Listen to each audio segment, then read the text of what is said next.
is a world outside of you, a world that is so broken, a world that is so shattered. Your eyes shall see the plight of this world around you today. Your ears shall hear the cry of a sad, painful, distressed and wounded world around you. There are millions and billions of people in this world who are dying of hunger and thirst. Hallelujah! Hallelujah! Praise the Lord! Praise the Lord! It's a call that Jesus gives us. He has given us the duty to touch the lives of these people. If we abandon them, if we are indifferent to them, these people will cry out, and that cry will reach heaven, and the Lord will blame us and hold us responsible. Hallelujah! Hallelujah!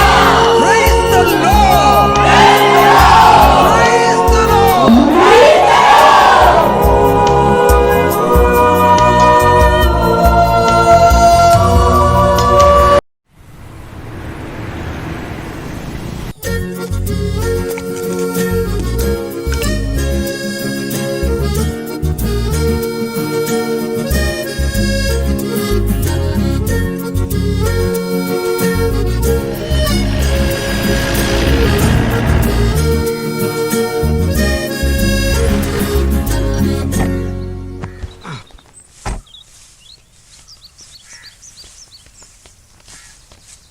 അകത്ത് വെച്ചേരി. കാശ് കിട്ടിയോ ചാക്കോയെ? ഓ, എവിടെന്ന്? ജോയിച്ചന്റെ നേരിട്ട് ഏൽപ്പിച്ചോളാന്നാ പരമുള്ള പറയുന്നത്. പിന്നെ ഞാൻ എന്നാ ചെയ്യാനാ? ആഹാ, അത് കൊള്ളാലോ. ജോയിച്ചന്റെ ഭാര്യയാ ഞാൻ. കാശ് എന്റെ തന്നാ എന്നതാ ഒരു കുഴപ്പം? ഓരോരോ ഒഴിവ് കഴിവുകള്, അല്ലാതെ എന്നതാ? ജോയിച്ചിന് ഇവിടെ ഇല്ലാത്ത തക്കം മുതലാക്കുക അയാള്. ഇഞ്ചിയും കുരുമുളകും എന്നൊക്കെ പറഞ്ഞ് ഇനി ഇങ്ങോട്ട് വരട്ടെ. ആ പരമുള്ളേ, കാശ് ഇന്ന് തന്നെ എന്റെ വീട്ടിലെത്തിച്ചേക്കണം. ഞാൻ പറഞ്ഞേക്കാം. ജോയിച്ചൻ എപ്പോ വരും ചേച്ചി? മറ്റന്നാള്. 2-3 ദിവസമായിട്ട് ഈ കസേര ഇങ്ങനെ ഒഴിഞ്ഞു കിടക്കുന്നത് കാണുമ്പോ ഏതാണ്ടൊരു ഇതുപോലെ. എന്നാ പറഞ്ഞാലും ജോയിച്ചൻ എപ്പോഴും ഇതേലിങ്ങനെ നിറഞ്ഞിരിക്കുന്നത് കാണുന്നത് തന്നെ ഒരു ഐശ്വര്യ. ഇതിപ്പം വീടങ്ങ് ഉറങ്ങിയ പോലെ. വല്ല നിവൃത്തിയുണ്ടെങ്കിൽ ജോയിച്ചൻ മറ്റൊരു വീട്ടിൽ പോയി അന്തി ഉറങ്ങിയിട്ടുള്ളതായി എനിക്ക് ഓർമ്മയില്ല. ചില കല്യാണത്തിനോ ചവിടക്കിനോ മറ്റോ കാലോ അരയോ ദിവസം എന്റെ വീട്ടിൽ വന്ന് കിടന്നിട്ടുണ്ട്. അത്രേ ഉള്ളൂ. വൈകുമ്പോ ഈ തിണ്ണെ വന്ന് കയറണം, അല്ലെങ്കിൽ ജോയിച്ചനതങ്ങോട്ട് ശരിയാവത്തില്ല. എന്നിട്ടും ദാ ഇപ്പൊ ഒരു തീർത്ഥാടനത്തിന് ചാടി പുറപ്പെട്ടിരിക്കുന്നു. അതും ചേച്ചിയും പിള്ളേരെയും പോലും കൂട്ടാതെ. അതിശയം തന്നെ. അതായിപ്പോ കുറ്റമായത്? എല്ലാരും കൂടെ അങ്ങ് സർക്കിട്ടിന് ഇറങ്ങിയേച്ചാ മതി ഈ സമയത്ത്. പിള്ളേർക്ക് സ്കൂളിൽ പോണ്ടല്ലേ ചാക്കോ? പഴയ കാലമൊന്നുമല്ല. ഒരൊറ്റ ക്ലാസ് നഷ്ടപ്പെടുത്തിയ പരീക്ഷ വരുമ്പോ അത്രയും മാർക്ക് അങ്ങ് പോവും. A+ ഒക്കെ വാങ്ങിക്കേണ്ട പിള്ളേരാ. അതും ശരിയാ. എന്നാൽ എനിക്കറിയാൻ മേലേ, നമ്മുടെ പാലാ ടൗണ് വിട്ട് ജോയിച്ചന് ഇതിനു മുമ്പ് എങ്ങോട്ടേലും പോയിട്ടുള്ളതായിട്ട്. കച്ചവടത്തിന്റെ കാര്യത്തിന് എങ്ങാനും പുറത്തു പോവേണ്ടി വന്നാലും ഞങ്ങളാരേലും പറഞ്ഞയക്കുമല്ലയോ പതിവ്. ഇതിപ്പോ നമ്മുടെ സണ്ണിച്ചാന്റെ കാര്യം ആയതുകൊണ്ടാ ഒന്നും മിണ്ടാതങ്ങ് ഇറങ്ങിപ്പോയത്. 10 വർഷം കഴിഞ്ഞു സണ്ണിച്ചാന്റെയും കൊച്ചുറണ്ണിയുടെയും കല്യാണം കഴിഞ്ഞിട്ട്. ഇതുവരെ അവർക്കൊരു കുഞ്ഞിനെ കൊടുത്തില്ല തമ്പുരൻ. ഫ്രാൻസിസ് പുണ്യാളിനോട് മുട്ടിപ്പായി പ്രാർത്ഥിക്കാനും തിരുശേഷിപ്പ് കാണാനുമായിട്ട് ഗോവയിലോട്ട് കൂടെ ചെല്ലണമെന്ന് സണ്ണിച്ചാൻ പറഞ്ഞപ്പം ഒരു കൂട്ടുകാരൻ എന്ന നിലയ്ക്ക് അവനെ അനുഗമിക്കേണ്ടത് എന്റെ കടമയല്ലയോടെ ആൻസിയെ എന്നാ ജോയിച്ചൻ എന്നോട് ചോദിച്ചത്. കാര്യം ശരിയായതുകൊണ്ട് ഞാനും അതങ്ങ് സമ്മതിച്ചു. മാത്രമല്ല തിരുശേഷിപ്പ് കാണണമെന്നൊക്കെയുള്ളത് ജോയിച്ചന്റെയും വലിയ ആഗ്രഹമായിരുന്നു.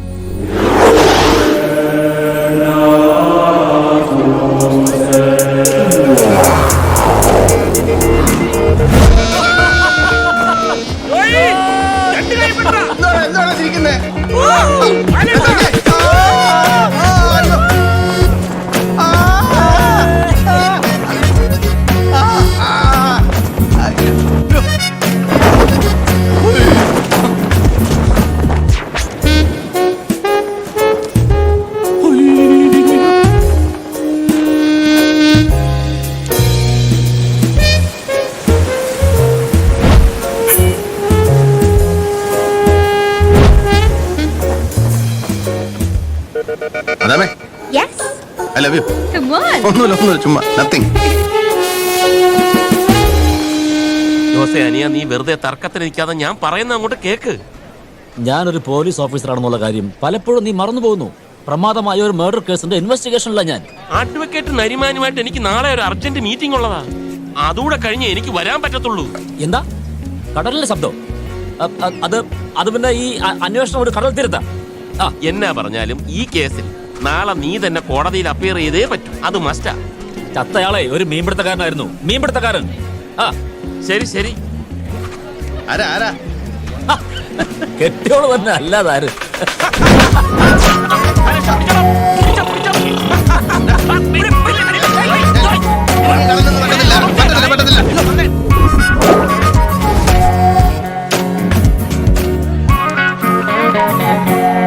ഇവിടെ ഇനി എത്ര സമയം എടുക്കുന്നു? ഇവിടെ വരെ വന്നും വെച്ച് നേർച്ചയിടാതെ പോകാനൊന്നും പറ്റത്തില്ല. അയ്യടാ, അങ്ങനെ സൗകര്യം നോക്കി നിന്നാലേ നാളെ വൈകുമ്പോഴേക്ക് വീട്ടിലെത്തേണ്ടതാ. അതിനു മുമ്പ് എന്തെല്ലാം പരിപാടി ഉണ്ടെന്നറിയാം. അല്ല പിന്നെ. ആ ഞാൻ ഒരു ഐഡിയ ഉണ്ട്. ഉണ്ട്.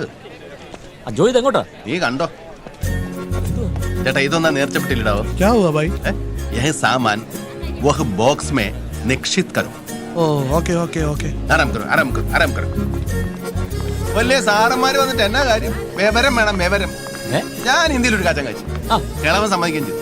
കാശ് നേർച്ചപ്പെട്ടിയിൽ ഇട്ടോളാന്ന് പറഞ്ഞു. ഞാൻ അതിനൊരു താങ്ക്സ് സോങ് പറഞ്ഞു ഹിന്ദി തന്നെ. ആരാം കരോ ആരാം കരോ. നമുക്ക് നന്ദി വേണമല്ലോ. ബാബാ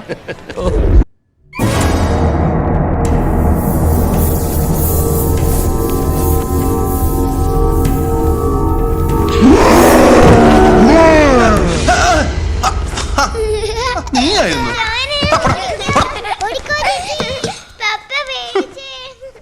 കളിച്ചു നടക്കാതെ റെഡിയാ നോക്ക്.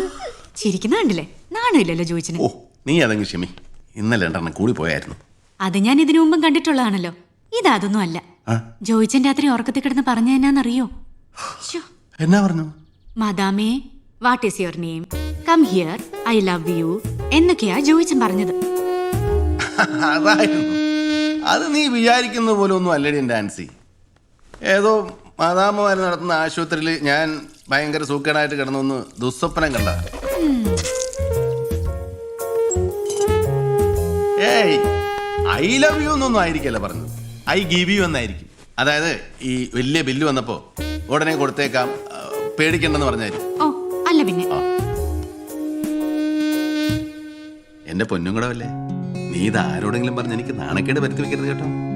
അതെന്നാ ജോയിച്ച അങ്ങനെ പറഞ്ഞത്? ഞാൻ എന്റെ ജോയിച്ചിന് നാണക്കേട് വരുത്തുവോ? എന്നാലും പകരമായിട്ട് എനിക്ക് എന്നാ തരും? എന്നാ വേണേലും ജോയിച്ചനോട് ഞാൻ പറഞ്ഞിട്ടുള്ളതാ, മറ്റത്തിൽ വക്കച്ചിന്റെ സ്വർണ്ണക്കടയിൽ ഞാൻ കണ്ടുവച്ചിട്ടുള്ള കല്ലുമാലയെ കുറിച്ച്.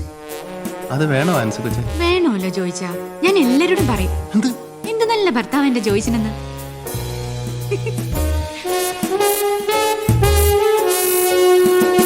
കൊട്ടാരം പോലുള്ള എത്ര ഇനം കാറുകളാ റോഡിൽ കൂടെ അങ്ങനെ തലങ്ങും വിലങ്ങും ഓടി നടക്കുന്നത്. ഈ പാട്ട തൂക്കി വിറ്റേം വെച്ച് പുതിയ കാർ ഒരെണ്ണം മേടിക്കണ്ട ജോയിച്ച. ഇതും തള്ളിക്കൊണ്ടിങ്ങനെ നടക്കുന്നത് ജോയിച്ചന്റെ നിലയ്ക്കും വിലയ്ക്കും ചേർന്നതല്ല. ഈ തറവാടിത്തം എന്ന് പറഞ്ഞൊരു സാധനമുണ്ട്. അതൊന്നും വില കൊടുത്ത് വാങ്ങിക്കാൻ കിട്ടത്തില്ല. നിനക്കതൊന്നും പറഞ്ഞാൽ മനസ്സിലായി. എൻ്റെ ഇച്ചാച്ചൻ ആദ്യമായിട്ട് മേടിച്ച കാറാ. ഇപ്പോഴും ഒരു പോറല് പോലും ഇല്ല. കൊല്ലം എത്രയിന്നാ. എന്നിട്ടെന്നതാ എഞ്ചിൻ നടക്കുന്നുണ്ടോന്ന് അറിയാൻ ചെവിയോർത്ത് നോക്കണം. ഇന്ന് വരെ ഒരു അനാവശ്യ ശബ്ദം ഈ എഞ്ചിനകത്ത് നിന്ന് കേട്ടിട്ടുണ്ടോ? ഇതിന്റെ വാലേ കെട്ടാൻ കൊള്ളത്തില്ല നീ പറയുന്ന കൊട്ടാരം പോലത്തെ കാറൊന്നും. നിനക്കെന്നാടാ ഒരു Today Chaco drop you. Chaco go drop. Papa's English, poor English. My English no grammar. വൈകിട്ടോ പപ്പ? വൈകിട്ട് എങ്ങനെയാ വരുന്നേ? വൈകിട്ട് മോള് ബസ്സേ വന്നാൽ മതി. പിള്ളേർ ചെറുപ്പത്തിൽ എങ്ങനെ കാറേ മാത്രം കയറി പഠിക്കുന്നത്. വന്നട്ടെ.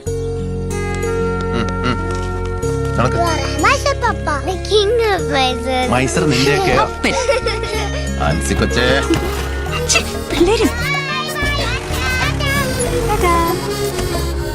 എന്നാ ഞാനും വേഗം റെഡിയാട്ടെ, കടയിലോട്ട് പോകാനുള്ളതല്ലയോ.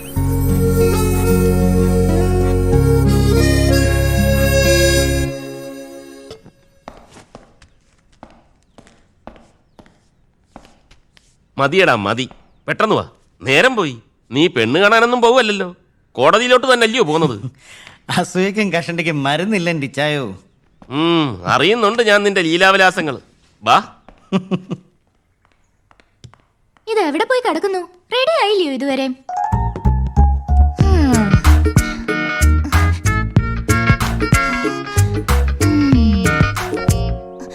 ഞാൻ പറയുമ്പോ ആർക്കും വിശ്വാസമില്ല, പരദൂഷണാണ് പോലും. വേണ്ട പോന്നു ആലീസിന്റെ പുതിയ ആള്. സനിച്ചായ അകത്തോട്ട് പോയിട്ട് ഇച്ചിരി നേരമായി. എന്റെ കൊച്ചിറാണി, നീ അതൊന്ന് അടക്കി. ചേച്ചി താങ്ക് യു. പതിവ് പോലെ ഇന്ന് തന്നെ എടുത്തങ്ങ് വെച്ചേരാ. Thank you. ഉച്ചയാകുമ്പോ പാത്രത്തിലുള്ളത് മുഴുവൻ എടുത്തങ്ങ് തിന്നേച്ചാ മതി.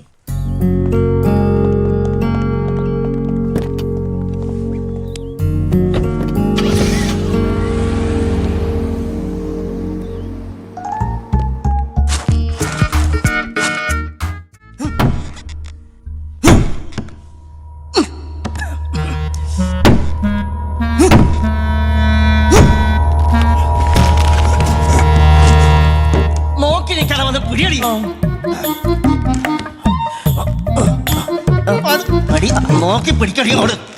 നല്ല ചേർച്ചയുണ്ടല്ലയോ ചേച്ചി? പിന്നല്ലയോ, ദീനാമ്മയെ കണ്ട ഇപ്പൊ ഒരു മാലാഖ്യ പോലുണ്ട്. നല്ല ഭംഗിയുണ്ട്. ആകാശത്തിലെ പറവകളെ നോക്കുക. അവ വിതയ്ക്കുന്നില്ല, കൊയ്യുന്നില്ല, കളപ്പുരകളിൽ സൂക്ഷിച്ചു വെക്കുന്നുമില്ല എന്നാണല്ലോ വേദപുസ്തകത്തിൽ പറഞ്ഞിരിക്കുന്നത്. എന്നാ മനുഷ്യന്റെ ആഗ്രഹങ്ങൾ ഇങ്ങനെ മല പോലെ കൂടുന്നതല്ലാതോട്ട് കുറയുന്നില്ല.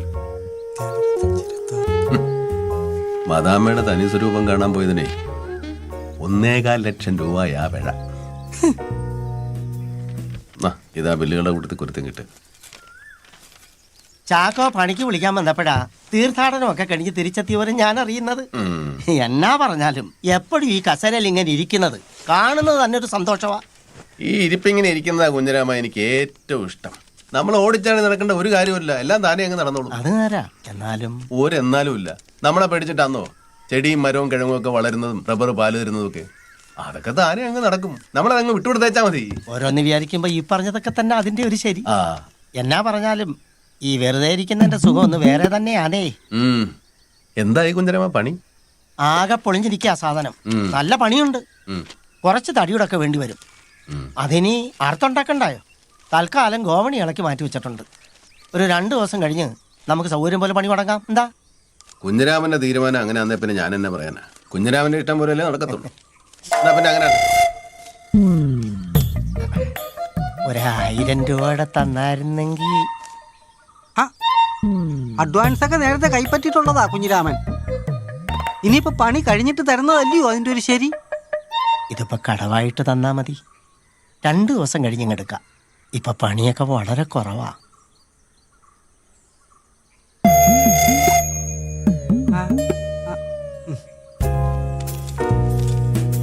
എന്നാ ഞങ്ങളങ്ങോട്ട് വാടി. പറഞ്ഞ ദിവസം തന്നെ പണം തിരിച്ചു തരാൻ മറക്കണ്ട കേട്ടോ കുഞ്ഞരാമ.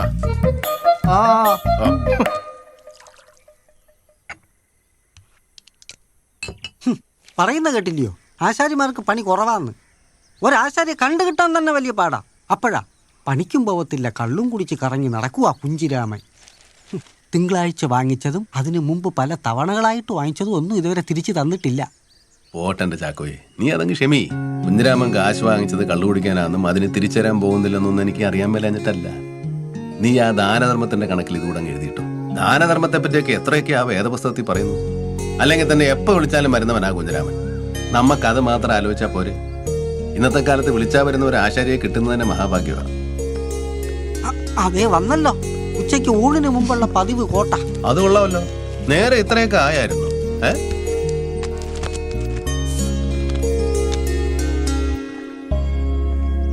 അതുകൊണ്ടാ സാമൂലെ ഞാൻ നിന്നോട് പറയുന്നത്, നീ ഇനി മേലി കുടിക്കരുതെന്ന്. നീ എന്നെല്ലാം ന്യായീകരണങ്ങൾ പറഞ്ഞാലും അത് കർത്താവിന് എതിരാ കുഞ്ഞെ.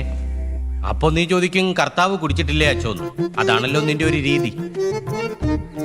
സത്യത്തിൽ നീ മദ്യത്തെ കുടിക്കുകയല്ലോ സാമൂലെ, മദ്യം നിന്നെ കുടിക്കുകയല്ലേ ചെയ്യുന്നത്. എന്നിട്ടോ നീ നാട്ടുകാരോട് വഴക്കുണ്ടാക്കുന്നു, അവരുടെ തല്ലുകൊള്ളുന്നു. ആ അരിശം തീർക്കാൻ നീ വീട്ടിൽ വന്ന് ഇവളെ തല്ലുന്നു, പിള്ളേരെ തല്ലുന്നു. മദ്യം സാമൂഹികവും കുടുംബപരവുമായൊരു തിന്മയാണെന്ന് നീ തിരിച്ചറിയണം. മനസ്സിലായോ സാമൂലെ? മനസ്സിലായച്ചു. എന്നാ നീ കർത്താവിന്റെ നാമത്തിൽ എന്നോട് സത്യം ചെയ്യോ, ഇനി നീ കുടിക്കില്ലെന്ന്. ഇനിമേൽ ഞാൻ മദ്യപിക്കുകയോ മദ്യപിച്ച് വഴക്കുണ്ടാക്കുകയോ ചെയ്യില്ലാന്ന് സത്യവാചക ഏറ്റു പറ സാമൂലെ. ഇനിമേൽ ഞാൻ മദ്യപിക്കുകയോ മദ്യപിച്ച് വഴക്കുണ്ടാക്കുകയോ ചെയ്യില്ലാന്ന് പറ. ഇനിമേൽ ഞാൻ മദ്യപിക്കുകയോ മദ്യപിച്ച് വഴക്കുണ്ടാക്കുകയോ ചെയ്യില്ല എന്ന് കർത്താവിന്റെ നാമത്തിൽ ഞാൻ പ്രതിജ്ഞ ചെയ്യുന്നു. കർത്താവിന്റെ നാമത്തിൽ ഞാൻ പ്രതിജ്ഞ ചെയ്യുന്നു. ഇത് സത്യം, സത്യം, സത്യം. ഇത് സത്യം, സത്യം, സത്യം.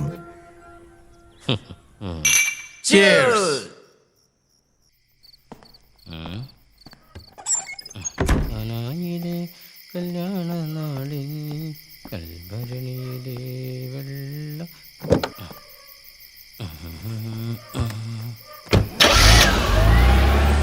നിങ്ങൾ 2 ആളുമായിരുന്നു സ്കൂളിൽ ഞങ്ങൾ ജൂനിയേഴ്സിന്റെ റോൾ മോഡൽസ്. പുല്ലാനിക്കാട്ടിലും തോട്ടറുപ്പിലും ഒക്കെ നിങ്ങൾ ഇങ്ങനെ പുല്ലിയത്തുകാരികളുടെ പുറകെ പമ്മി നടന്ന കഥയൊക്കെ കേൾക്കുമ്പോ ഞങ്ങൾ രോമാഞ്ചം കൊണ്ടിങ്ങനെ നിൽക്കും. അല്ല, പണത്തിനും പ്രൗഢിക്കൊന്നും ഒരു കുറവില്ലായിരുന്നല്ലോ ജോയിക്ക് അന്നും. പഠിത്തത്തിനൊക്കെ 2ാം സ്ഥാനം ഉണ്ടായിരുന്നുള്ളൂ. എന്റെ ചാച്ചൻ അല്ലെങ്കിലും ഞാൻ പഠിക്കാൻ പോകുന്നത് വലിയ താല്പര്യമൊന്നുമില്ലായിരുന്നു. പ്രീ ഡിഗ്രിക്ക് പഠിക്കുമ്പോഴാ ഒരു ദിവസം എന്നെ വിളിച്ച് പറഞ്ഞത്, നീ ഇനി മറുഭാഷയൊന്നും പഠിക്കാൻ പോകണ്ട, ഇവിടെ എത്രയെന്തെല്ലാം കാര്യങ്ങൾ കിടപ്പുണ്ട്, അതൊക്കെ നോക്കി നടത്തിയാ പോയത്. ഭാഗ്യവാൻ. നീ എന്നതായി പറയുന്നത്? അതോടൊരു തീർന്നില്ല എന്റെ ഭാഗ്യം. യവനും ഞാനും കൂടെ പണ്ട് എന്തുമാത്രം നീർക്കാങ്കുടി ഇടുകയും വള്ളം കളിക്കുകയും കടവിൽ വെളുത്തേടത്തി പെണ്ണുങ്ങളെ വലയിടുകയും ചെയ്തിട്ടുണ്ടെന്ന് അറിയാവോ CI സാറേ നിനക്ക്? പിന്നെ അറിയാതെ. നിനക്കറിയാവല്ലോ ബാലകൃഷ്ണ, ഇവന് ശകലം കേരള കോൺഗ്രസിന്റെ ഉപദ്രവം, വേറെ കുഴപ്പമൊന്നുമില്ല. എങ്ങനെയോ ഇവൻ അതിൽ ചെന്ന് പെട്ടുപോയതാ, കഷ്ടമായിപ്പോയി. പക്ഷെ ഞാനിതൊന്നും കാര്യമായിട്ട് എടുക്കാറില്ല കേട്ടോ. എന്നതാ കേരള കോൺഗ്രസിന് കുഴപ്പം? എന്നതാ കേരള കോൺഗ്രസിന് കുഴപ്പം? വെറുതെ പിന്നെ കളിക്കല്ലേ? കേരള കോൺഗ്രസിന് ഒരു കുഴപ്പവും ഇല്ല. എന്നാലുണ്ടല്ലോ എന്നെ അതിന് കിട്ടുകയല്ല. മാണി സാർ എന്നൊക്കെ ചെയ്തെന്ന് പറഞ്ഞാലും എന്റെ ഇച്ചാച്ചൻ വോട്ട് ചെയ്ത് കോൺഗ്രസിൽ നിന്ന് ഞാൻ മാറുകയല്ല. ഓ ജോയിച്ചൻ തുടങ്ങി പിന്നെ അത് തന്നെ. എനിക്കിത് കേട്ട് കേട്ട് മടുത്തു. ഇനിയെങ്കിലും കഥയൊന്ന് മാറ്റിപ്പിടിക്കുക എന്റെ ജോയിച്ചാ. എന്നൊക്കെ പറഞ്ഞാലും കോൺഗ്രസിനൊരു കുലമഹിമയുണ്ട്. പിന്നെ എല്ലാ കുലത്തിലും അലപരാധികളുണ്ടെന്ന് ഓർത്ത് സമാധാനിക്കാം. എന്ന് വെച്ചാൽ എനിക്ക് ഈ കമ്മ്യൂണിസ്റ്റുകാരോട് പ്രത്യേകിച്ച് വിരോധമൊന്നുമില്ല കേട്ടോ. കൊച്ചുറാണി 3-4 പ്രാവശ്യം വിളിച്ചായിരുന്നു. ഇനി വിളിച്ചാ ഞാൻ ഇറങ്ങിയെന്ന് പറഞ്ഞേ. ആ അച്ഛൻ വന്നല്ലോ. കയറി വരണോ അച്ഛോ? ഈശോമിശിഹായ്ക്ക് സ്തുതിയായിരിക്കട്ടെ. എപ്പോഴും സ്തുതിയായിരിക്കട്ടെ. ഈശോമിശിഹായ്ക്ക് സ്തുതിയായിരിക്കട്ടെ. ഈശോമിശിഹായ്ക്ക് സ്തുതിയായിരിക്കട്ടെ. സെയിം ട്യൂടാ. ഇരിക്കടാ. എങ്ങനെയുണ്ട്? പുളിന്താനത്തിടവകാംഗവും അമേരിക്കൻ മലയാളിയുമായ വിൻസെന്റ് പട്ടിണിക്കാരൻ പ്രത്യേക ദൂതൻ വശം വളരെ ആദരപൂർവ്വം ഈ ആന്റണി അച്ഛന് കൊടുത്തയച്ച മുന്തി ഇനം സ്കോച്ച് വിസ്കി കുടിപ്പിൻ, ആഹ്ലാദിപ്പിൻ. എന്നാ പിടിയച്ചോ. ഒന്ന് മുട്ടിച്ചടാവേ. സണ്ണിച്ചാൻ ഗോവ പള്ളി പോയത് ഇപ്പൊ പണിയായത്. വിശേഷം എന്തെങ്കിലും ഉണ്ടോന്ന് എല്ലാവർക്കും അറിയണം. മറുപടി പറഞ്ഞ് ഞാൻ തോറ്റു. അവനവന്റെ കാര്യം നോക്കാൻ ഒരെണ്ണത്തിന് സമയമില്ല. അത് നേരെ. പേഴുമുട്ടിലെ ശോശക്കുട്ടി എന്നോട് പറയുവാ, ഇതിപ്പോ കർത്താവ് മാത്രം വിചാരിച്ചിട്ട് കാര്യമില്ല, നമുക്ക് ശുഷ്കാന്തി വേണമെന്ന്. ഇപ്പൊ തന്നെ ശുഷ്കാന്തി കുറച്ച് കൂടുതലാ. ഇനി അതങ്ങോട്ട് കൂട്ടിക്കഴിഞ്ഞാൽ ചത്തു പോത്തേ ഉള്ളു. സണ്ണിച്ചായ ഒരു നല്ല കാര്യത്തിന് വേണ്ടിയല്ലയോ? ചാവുന്നെങ്കി ചാവട്ടെ, ഇങ്ങോട്ട് വാ. അയ്യോ എന്റെ ആൻസി, എനിക്കൊരു സംശയം. നീ സന്താന നിയന്ത്രണത്തിന്റെ കാര്യമൊക്കെ പറഞ്ഞ് അച്ഛനോട് കുമ്പസാരിക്കാറുണ്ടോ? നാണല്ലേ ചോദിച്ചിന്? ഇതൊക്കെ തമ്പരാൻ അറിയാവുന്ന കാര്യമല്ലയോ? അച്ഛനോട് പറയാൻ കൊള്ളാവുന്ന കാര്യമാണോ? അല്ല, ഞാൻ ആലോചിക്കുമായിരുന്നു, ഇനിയിപ്പോ 1-2 കൊച്ചുങ്ങൾ കൂടെ ആയാലും എനിക്ക് കുഴപ്പമൊന്നുമില്ല, ഞാനെല്ലാത്തിനും റെഡിയാ. അയ്യടാ, ആ പൂതി അങ്ങ് മനസ്സിൽ വെച്ചാ മതി. വേണ്ടെങ്കി വേണ്ട. നീ അല്ലയോ ഇതുങ്ങളെ 10 മാസം ചുവന്ന് പിന്നെ തോളെ കയറ്റി തൊട്ടിലാട്ടി പാലും കുടിപ്പിച്ച് ഉറക്കൊളച്ച് താഴെ വീഴാതെ നോക്കി വളർത്തേണ്ടത്. ആലോചിച്ച് നോക്കി വേണ്ടപ്പോ പറഞ്ഞാ മതി, ഞാനിവിടെ തന്നെ ഉണ്ട്. എന്ന് ഞാൻ പറഞ്ഞു വരുന്നത് കുടുംബത്തെ കുറിച്ചാണ്. ഭൂമിയിലൊരു സ്വർഗമുണ്ടെങ്കിൽ അത് നമ്മുടെയെല്ലാം കുടുംബമാണ്. അതുകൊണ്ട് എല്ലാം നമ്മൾ കുടുംബത്തിൽ നിന്ന് തന്നെ ആരംഭിക്കണം. കുടുംബത്തിന്റെ ഭദ്രതയും ദൃഢതയും ബാധിക്കുന്ന രീതിയിൽ നാം ഒന്നും ചെയ്തുകൂടാത്തതാണ്. നിനക്ക് കെണിയൊരുക്കുവാൻ സാത്താൻ ഒരു നിഴല് പോലെ നിന്റെ കൂടെ തന്നെ ഉണ്ടെന്നറിയുക. അവന്റെ പ്രലോഭനങ്ങളെ നീ കരുതിയിരിക്കുക.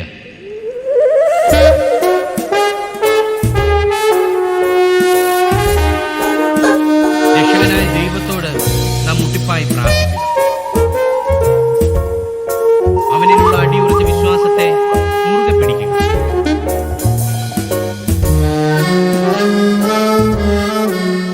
പ്രലോഭനങ്ങളിൽ നിന്ന് എന്നെ കാത്തോളണേ കർത്താവേ. പ്രലോഭനങ്ങൾ നരകത്തിലേക്കുള്ള രാജപാതകളാണ്.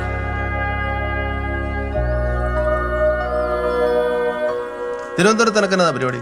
1-2 കേസിന്റെ ഡീറ്റെയിൽസ് എടുക്കണം. പിന്നെ സെക്രട്ടേറിയറ്റ് കയറി എൻ്റെ പബ്ലിക് പ്രോസിക്യൂട്ടർ നിയമനത്തിന്റെ പേപ്പർ എന്തായെന്ന് അറിയണം. ഉള്ളത് പറഞ്ഞ അത് തന്നെ പ്രധാനം. നീ വരുന്ന നമുക്കൊന്ന് ചുറ്റിയടിച്ച് ആഘോഷിച്ചേച്ചു വരാം. ഞാനെങ്ങുമില്ല. ഗോവ ട്രിപ്പിന്റെ ക്ഷീണം ഇതുവരെ തീർന്നില്ല. അതിനെപ്പോ തിരുവാവും. കാശ് എത്രയാ പൊടിഞ്ഞത്? അതങ്ങനെ സൂയിക്ക നോക്കി പൊടിക്കണം. പിന്നെ നീ മാത്രമല്ലല്ലോ പൊടിച്ചത്. എന്നാത്തിനാടാ ഈ കണ്ട സ്വത്തൊക്കെ കെട്ടിപ്പിടിച്ചോണ്ടിരിക്കുന്നത്? നിധി കാക്കുന്ന ഭൂതത്തെ പോലെ, അറുത്ത കൈക്ക് ഉപ്പ് തേക്കാത്ത പിശുക്കൻ. അതേടാ, ഞാൻ പിശുക്കൻ തന്നെയാ. അതിനെന്നാ ഇപ്പൊ എത്ര കുറവ്? എനിക്കിപ്പോ കാണുന്നൊന്നും ഞാനായിട്ടുണ്ടാക്കിയതല്ല, അപ്പനപ്പൂപ്പന്മാരോട് തന്നേച്ചു പോയതാ. അത് നഷ്ടപ്പെടുത്താതെ അടുത്ത തലമുറ ഏൽപ്പിക്കുക എന്നുള്ളതാ എന്റെ കടമ. അല്ലെങ്കിൽ എന്റെ ഇച്ചാച്ചൻ പോലും എന്നോട് ക്ഷമിക്കത്തില്ല. ഇച്ചാച്ചന്റെ മോൻ തന്നെ നീ. പണ്ടിയല്ല പിരിവുകാരൊക്കെ വരുമ്പോ അങ്ങേര് പത്തായത്തിൽ കയറി ഒളിച്ചിരുന്ന കഥയൊക്കെ നല്ല ഓർമ്മയുണ്ട് എനിക്ക്. നമിച്ചേ നമിച്ചു.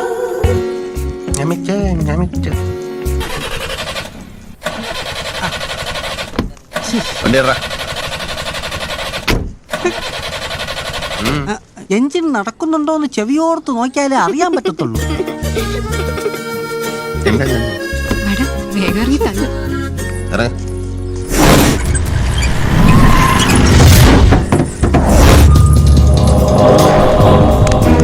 വിടുവാ എന്നെ. ദാ, നിങ്ങൾ എന്നതായി കാണിക്കുന്നത്? നിങ്ങൾ ആരാന്ന് വെച്ചാ? വിടുവാ, വിടാനാ പറഞ്ഞത്. അയ്യോ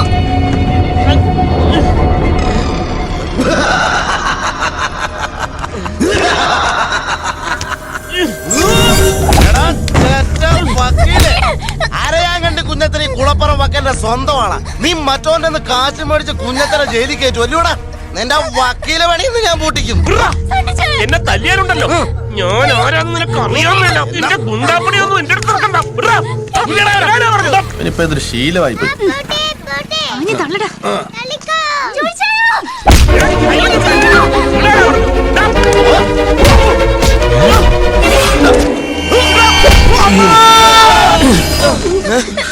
ഇതാര് അയ്യോ എന്തുവാ?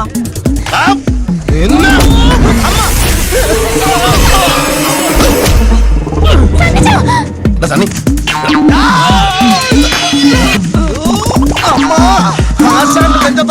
കളി ചോറ് തന്ന കൈക്ക് എന്നെ കൊത്തുന്നോ നീ?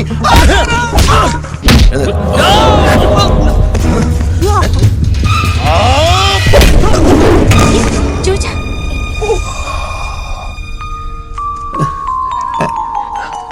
അയ്യോ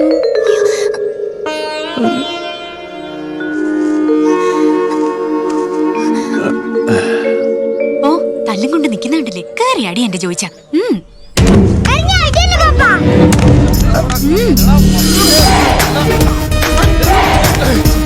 വർക്കനാരാണെന്ന് മനസ്സിലാക്കി കൊടുക്കടാ.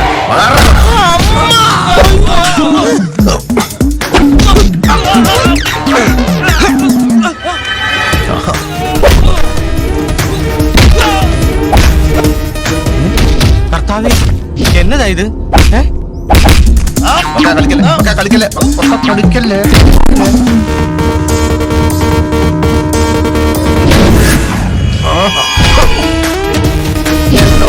ഒന്ന് മറിക്കടാ, ഒന്ന് മാറിയേ.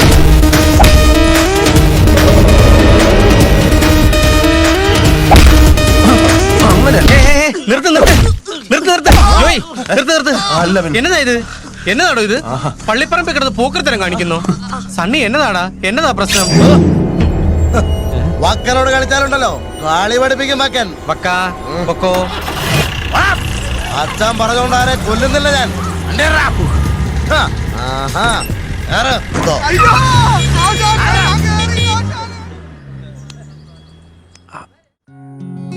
പിള്ളേരേക്കാൾ കഷ്ടായി ജോയിച്ചിന്റെ കാര്യം. പിന്നെ എന്നത്തിനാ ഹീറോ വിളിക്കാൻ പോയത്? അതിപ്പോ എന്നാ പറഞ്ഞാലും നമ്മുടെ സണ്ണിക്ക് ഒരു പ്രശ്നം വരുമ്പോ അവന്റെ കൂടെ നിൽക്കണ്ടായിരുന്നു. വറീത മാപ്പിളയുടെ രക്തം അതിന്റെ ഞരമ്പിൽ കൂടെ ഓടുന്നത്. ഞങ്ങളുടെ പൂർവികന്മാർ നല്ല അസൽ ക്ഷത്രിയന്മാരായിരുന്നു എന്ന് എന്റെ ചാച്ചൻ പറഞ്ഞു കേട്ടിട്ടുണ്ട്. ആ ഞാൻ വെറും ഒരു റൗഡിയെ കാണുമ്പോ പേടിച്ചോടുന്നു വിചാരിച്ചല്ലോ എന്റെ ആൻസിനി. ഓ അത് പിന്നെ എനിക്ക് അറിയാമേലായോ. ഒന്ന് നിക്കണ്ട ആൻസി കൂടെ. വീട് ചോദിച്ച പിള്ളേരപ്പുറത്തുണ്ട്. ഇത്രയും കൊല്ലത്തിനടക്ക് തലകുത്തി മറിഞ്ഞ് നോക്കിയിട്ട് നിന്നെ പകലൊന്നും എനിക്ക് പിടികിട്ടിട്ടില്ല. എത്ര കാലമായി ഞാൻ കൊതിക്കാന്നറിയാമോ? ആളും ബഹളം ഒഴിഞ്ഞ ഒരു നേരമല്ലേ ഈ വീട്ടില്. പിള്ളേരെ മേലക്കാരെയും കണ്ടുപിടിച്ച് നിന്നെ ഒന്ന് പിടികിട്ടാനുള്ള വഴി ആലോചിച്ച് എത്രയാ ഞാൻ എന്റെ തല പുണ്ണാക്കിയത്. എന്നത്തിനാ ചോദിച്ച നടക്കാത്ത കാര്യം ആലോചിച്ച് വെറുതെ തല പുണ്ണാക്കുന്നത്? നടക്കും, നടന്നേ ഒക്കത്തുള്ളൂ. ഒരു ഉഗ്രൻ ഐഡിയ ഇട്ടിട്ടുണ്ട്, ബുദ്ധിപരമായ ഒരു നീക്കം. ഇന്ന് നിന്നെ ഞാൻ പകൽ വെളിച്ചത്തിലൊന്ന് കാണും, നോക്കിക്കോ.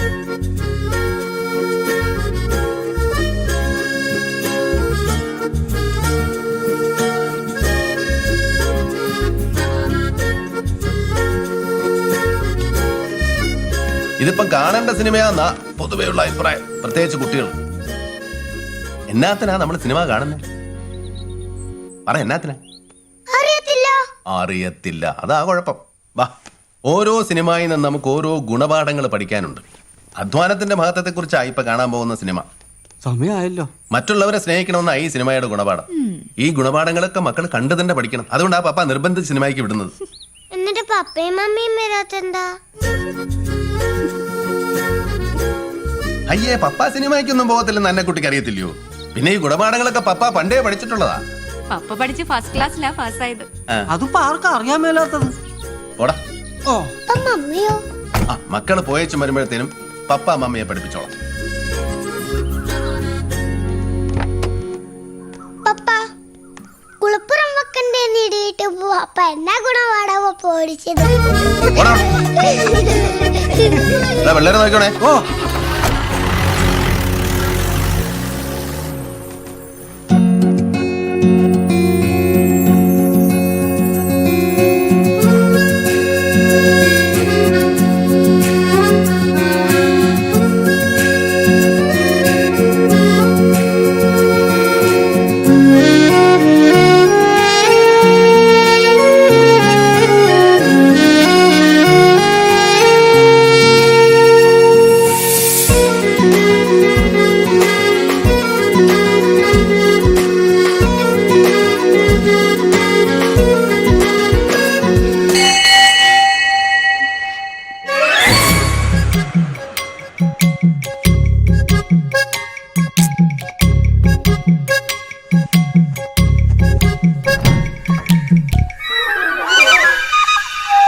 എന്നതാ കാർത്തിയാനി എല്ലാരും കൂടെ ഈ നേരത്ത്?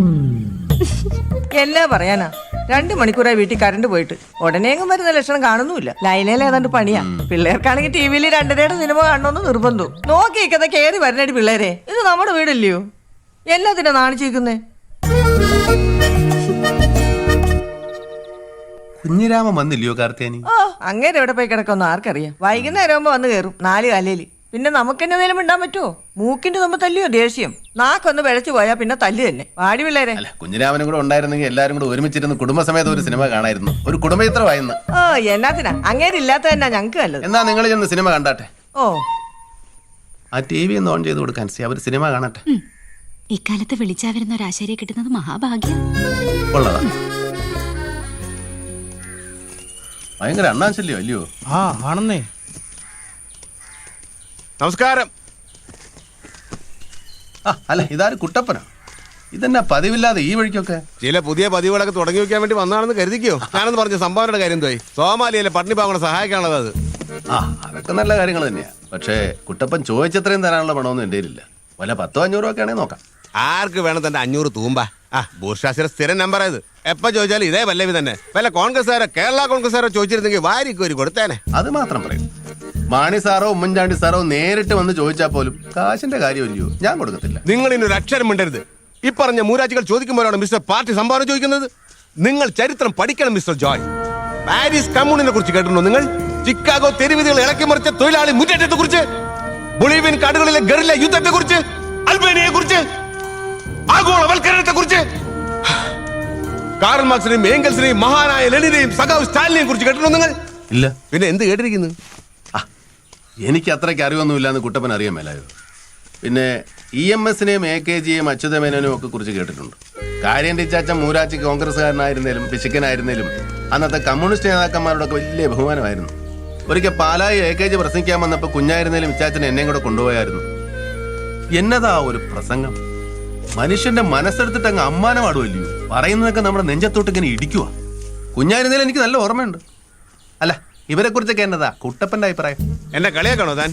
ഇതുപോലെ പല തവണ താൻ അവഹേളിച്ചിട്ടുണ്ട്. ഒന്നും മറന്നിട്ടില്ല ഞാൻ. ഇതിനൊക്കെ പ്രതികാരം ചെയ്യാൻ പറ്റിയില്ലെങ്കിൽ ഞാൻ എന്റെ രാഷ്ട്രീയ പ്രവർത്തനം നിർത്തും. നോക്കിക്കോ. എന്നതാ ഒരറിവ്!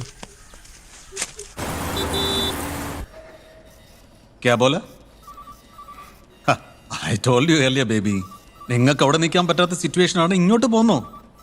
ഇവിടുത്തെ കാര്യോ? That I will manage. അതെന്നെ, വരുന്നുണ്ടെങ്കിൽ നേരത്തെ ഒന്ന് വിളിച്ചു പറയാൻ മറക്കണ്ട.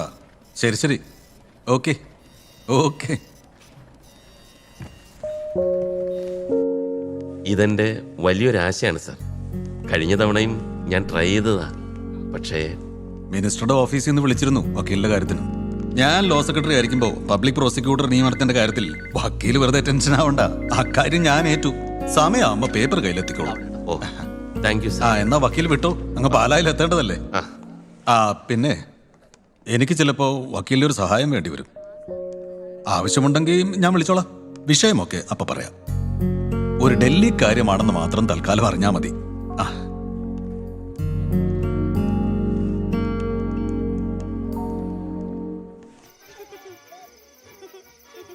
എനിക്ക് ഈ ഡൽഹി എന്ന് പറഞ്ഞാൽ പത്രത്തിൽ വായിച്ചുള്ള അറിവേ ഉള്ളൂ. പിന്നെ റിപ്പബ്ലിക് ദിനത്തിന് അന്നത്തെ കവാത്തും കൊടി പറപ്പിക്കലും ഒക്കെ TV കണ്ടിട്ടുണ്ട്. അതൊക്കെ കണ്ട് മടുത്തു. ഈ കവാത്തെല്ലാം നടത്തിയിട്ടും നമ്മുടെ വീട്ടിൽ വരുന്ന ധർമ്മക്കാർ കൂടിയിട്ടുള്ളതല്ലാതെ കുറഞ്ഞിട്ടുണ്ടോ? അവർ ഈ മറുഭാഷ വിളിച്ചു കൂവിയതുകൊണ്ട് ഇവിടുത്തെ പാവങ്ങൾക്ക് കഞ്ഞി കിട്ടൂ. ജോയിച്ചൻ എന്നാ ഇന്നൊരു പ്രത്യേക ഡൽഹി വിരോധം? അല്ലടി ആൻസേ, കുറച്ചു മുമ്പ് സണ്ണി വിളിച്ചായിരുന്നു. അവനെന്തോ ഡൽഹി പ്രശ്നമുണ്ടെന്നും പറഞ്ഞു. എനിക്കൊന്നും മനസ്സിലായില്ല. നമ്മൾ കണ്ടിട്ട് പോലും ഇല്ലാത്ത ഡൽഹിയിൽ നിന്ന് ഇവിടെ ഇങ്ങനെ അറ്റത്ത് കിടക്കുന്ന പാവം സണ്ണിയുടെ ജീവിതത്തിലൂടെ ഒരു പ്രശ്നം എത്തിപ്പിടിച്ച് വരുന്നത് എങ്ങനെയാണെന്ന് ആലോചിച്ചിട്ട് എനിക്കൊരു പിടുത്തവും കിട്ടുന്നില്ല.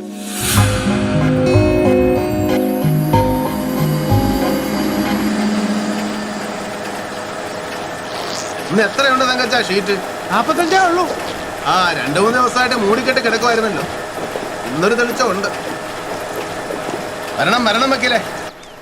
എന്നതാടാ വക്കീലേ നിനക്ക് രാവിലെ ഇത്ര ഗൗരവം? നിന്റെ കേരള പിന്നെയും പിളർന്നു? അതോ നിന്റെ ഏതെങ്കിലും കള്ളസാക്ഷി മറുകോടടിച്ചോ? അതോ നിനക്ക് എയ്ഡ്സ് പിടിച്ചു? എന്നതാടാ സംഗതി കുറച്ച് സീരിയസാ. നീ വന്നേ. എടാ ജോയി, എനിക്ക് നിന്റെ വീട്ടിൽ ഒരാളെ, ചിലപ്പോ 2 പേരെ ഒളിപ്പിക്കണം. എന്റെ കർത്താവ്, എന്റെ വീട്ടിൽ ആളെ ഒളിപ്പിക്കാൻ നീ എന്നതാ നീ പറയുന്നത്? ഞാൻ പറയുന്നത് വേണ്ട. വല്ല കൊലപാതകളോ തീവ്രവാദികളോ മറ്റോ വന്നോടാ ജോയി. നിനക്കെന്നെ കീനറിയോ? ഞാനും ആൻസിയും പിള്ളേരും ഇവിടെ സന്തോഷമായിട്ട് ജീവിക്കുമ്പോഴാണ് നടക്കുന്ന കാര്യം വന്നു. നീ ഒന്ന് അടങ്ങ് ജോയി. ഇത് തീവ്രവാദിയും കൊലപാതകവും ഒന്നുമല്ല. ഒരു പെണ്ണും ചെറുക്കനുമാ. പെണ്ണും ചെറുക്കനും? അതേടാ, കാമുകി കാമുകന്മാർ. ഈ കാമുകി കാമുകന്മാരെന്നൊരു വർഗമുള്ള നേരാന്നറിയാം. അവർ ഒളിച്ചോടിപ്പോയതിന്റെയും ആത്മഹത്യ ചെയ്തതിന്റെയും വാർത്തകൾ എത്രയാ പത്രത്തിൽ വായിക്കുന്നത്. ഈ സ്നേഹിച്ചെന്നും വെച്ച് ഓടിച്ചാടി മരിക്കുന്നതിനേക്കാൾ എത്രയോ ഭേദമാ ഭാര്യയോട് മര്യാദയും പറഞ്ഞ് പിള്ളേരുമായിട്ട് എന്നെ പോലെ ജീവിക്കുന്നു. സത്യം പറഞ്ഞാൽ ഞാൻ എൻ്റെ ജീവിതത്തിൽ ഇന്നേ വരെ ഒരു കാമുകി കാമുകന്മാരെ നേരിട്ട് കണ്ടിട്ടില്ല. കഥയിലും നോവലിലൊക്കെ വായിച്ചിട്ടുണ്ട്. പിന്നെ ഇച്ചാച്ചൻ്റെ കണ്ണം വെട്ടിച്ച് കുഞ്ഞുനാളിലെ പോയി കണ്ട സിനിമയിലും കണ്ടിട്ടുണ്ട്. പക്ഷെ അതൊന്നും നേരല്ലല്ലോ. നമ്മൾ ഈ കാട്ടിൽ തന്നെ അങ്ങനെ കഴിഞ്ഞാലോ? അങ്ങനെ കെട്ടിപ്പിടിച്ച് പാട്ടും പാടി ഈ കാട്ടിൽ എങ്ങനെ നടക്കാം? വിശക്കുമ്പോ? അയ്യോ, വിശപ്പോ? പ്രേമം വന്നാൽ ആർക്കെങ്കിലും വിശപ്പ് വരുമോ?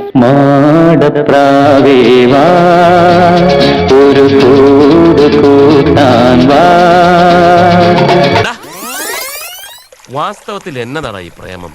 ആണും പെണ്ണും ഒളിച്ചോടി പോകുന്നതൊക്കെ അതിനു വേണ്ടിയല്ലയോ? അങ്ങനെയാണെങ്കിൽ നിനക്ക് ആൻസിയോടും എനിക്ക് കൊച്ചറാണിയോടും ഉള്ളതൊക്കെ പിന്നെ എന്നതാ? എനിക്കറിയാൻ മേല. ഉള്ളത് പറയാമല്ലോ. ആൻസിയെ കല്യാണം കഴിച്ച പിന്നെ ഞാൻ ഒരു പെണ്ണിനെയും വിലയിട്ടിട്ടില്ല.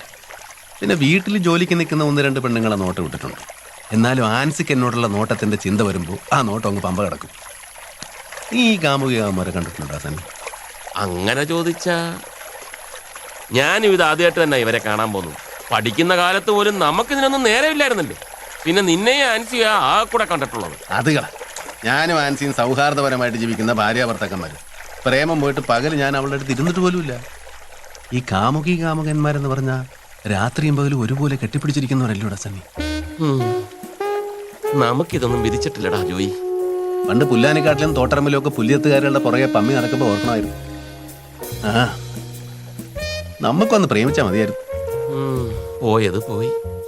ഒളിച്ചോടി കണ്ട ഹോട്ടലൊക്കെ താമസിച്ചു വരുവാന്ന് വെച്ചാ എന്നതാടാ? ഗർഭമായോ? ആന്നോടാ? നീ ഉള്ള സത്യം പറ. എന്നാ പറഞ്ഞാലും എൻ്റെ സണ്ണി, എനിക്ക് ഈ ഗർഭം കലക്കാന്നൊക്കെ പറഞ്ഞാൽ ഞാൻ ഏതായാലും അതിനൊന്നുമില്ല. എനിക്കതൊക്കെ കേൾക്കുന്നതേ പോലെ ഏതാണ്ട് പോലെ. ഓ, വലിയൊരു വിശുദ്ധൻ. പണ്ട് കല്യാണി ആശാട്ടിയുടെ മോള് വനജയ്ക്ക് 5000 രൂപ എണ്ണിക്കൊടുത്തത് എന്നാത്തിനായിരുന്നു? ഓർക്കുന്നില്ലായിരിക്കും. നീ ഒന്ന് പതുക്കെ പറ. അത് അവിടെ എന്നെ പറ്റിച്ചെല്ലിയൂടാ. അവൾക്ക് ഗർഭമില്ലായിരുന്നു, ഒന്നുമില്ലായിരുന്നു. അതെന്നതേലും ആവട്ടെ. പക്ഷെ ഇതൊന്നുമല്ല പ്രശ്നം. യവൻ അവളുടെ രോമത്തെ പോലും തൊട്ടിട്ടില്ല. ഇത് ഞാൻ അവർ 2 പേരോട് നേരിട്ട് ചോദിച്ചു മനസ്സിലാക്കിയതാ. ഓഹോ, അപ്പൊ വക്കീലാന്നും പറഞ്ഞ് നീ ഇതൊക്കെയാണോ അന്വേഷിക്കുന്നത്? അതിന്റെയൊക്കെ ആവശ്യം വരുമെന്ന് വെച്ചു. എടാ, എനിക്ക് ഇപ്പൊ ഈ കാര്യത്തിലുള്ള ഇൻട്രസ്റ്റ് എന്താന്ന് വെച്ചാ, പബ്ലിക് പ്രോസിക്യൂട്ടർ നിയമനത്തിനുള്ള എന്റെ ഫയല് ഡീൽ ചെയ്യുന്ന ലോ സെക്രട്ടറി യോഹന്നാൻ സാർ കാമുകിയുടെ ഇപ്പാപ്പന. അങ്ങേർക്ക് അവളെ വലിയ കാര്യമാ. ഇതാ അന്ന് അങ്ങേര് സെക്രട്ടേറിയറ്റ് വെച്ച് പറഞ്ഞ ഡൽഹി കാര്യം. നമുക്കിതൊന്ന് വേണ്ട പോലെ കൈകാര്യം ചെയ്യണം. നീ അതിനെന്നെ ഒന്ന് സഹായിക്കണം. അല്ല, എന്നാ പിന്നെ നിനക്ക് അവരെ നിന്റെ വീട്ടിൽ ഒളിപ്പിച്ചാലെന്നെ? നിനക്കറിയാമല്ലേ ജോയി, കൊച്ചുറാണിയുടെ കാര്യം. ഒരു 10 പത്രത്തിൽ പരസ്യം ചെയ്യുന്നതിന്റെ ഫലം ചെയ്യും അവളുടെ നാക്ക്. അതും ശരിയാ. 2 കാര്യങ്ങളാണ് ഞാനിപ്പോൾ ഇതിൽ ആലോചിക്കുന്നത്. ഒന്ന്, നിനക്ക് പബ്ലിക് പ്രോസിക്യൂട്ടർ ഉദ്യോഗം കിട്ടണം. ഒരുപാട് നാളത്തെ നിന്റെ വലിയൊരു ആശയാണ്. പിന്നെ ആ ചെലവിൽ നമുക്ക് കാമുകി കാമുകന്മാരെ ഒന്ന് നേരിട്ട് കാണുകയും ചെയ്യാം. നീ വിഷമിക്കാതെ സണ്ണി, നമുക്ക് എന്നതേലും ഒരു വഴി ഉണ്ടാക്കാം. ആൻസിയെ കൊണ്ട് സമ്മതിപ്പിക്കുന്ന കാര്യമാണ്. അതും നീ എനിക്ക് വിട്ടേരെ. ഞാൻ ഏറ്റു. ആൻസിയെ കൊണ്ട് ഞാൻ സമ്മതിപ്പിച്ചോളാം.